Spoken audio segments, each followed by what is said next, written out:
Daikoku, one of the coolest places for car meets in the world. They don't hold anything that's organized. You just basically show up and you're here at the event. That's an event all the time, whether it's daytime, nighttime, you name it. Literally any point of the day or night, you can come here. I've come here at 1 a.m., 1:30 a.m. when nothing was going on. Came here and still was like, holy crap, like there's still people here just having a good time, chilling, checking out cars, whatever, going and doing loop runs, you name it, everything. So super cool to always come here to Daikoku. Right now it's a little bit light because it's kind of early in the night, and also there was a little bit of rain earlier, so that scared some people off. But maybe as it subsides and there's no rain, maybe some more people will come out. But it's always good to come here and just check out the cool builds that come here. Daikoku's awesome, it's amazing, and we're gonna check out what comes here. Hopefully there's more cars. Saw a Supra already. I saw another Supra, little A70, I guess, if you want to call it that. But yeah, anyways, cool stuff here.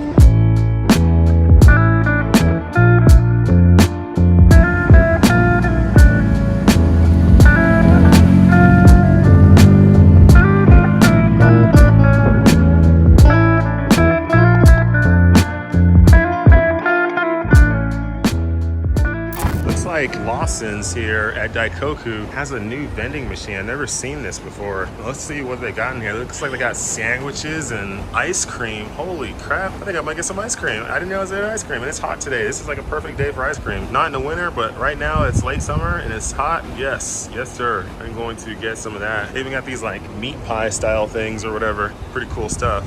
Daikoku nights, more people are rolling in. Slower start than normal. Usually by now it's pretty packed, especially on a Thursday night. But hey, that little bit of rain that was happening earlier, it's definitely scared some people away. And there's a lot of thunderstorms happening around and lightning, so people are probably chilling. But there's still some cool stuff here. Definitely some respectable builds, that is for sure. Not a lot of crazy high-end stuff, you know, more reasonable priced vehicles, but with great builds here.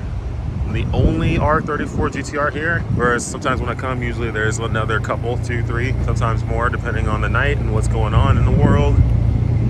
So yeah. Oh, there's a 32 GT-R, yes. Oh, and an S15, woohoo.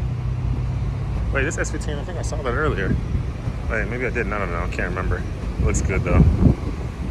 Dropped. 32 GT-R. Yeah, this thing looks like it's rowdy, ready to party. Then you got my 34.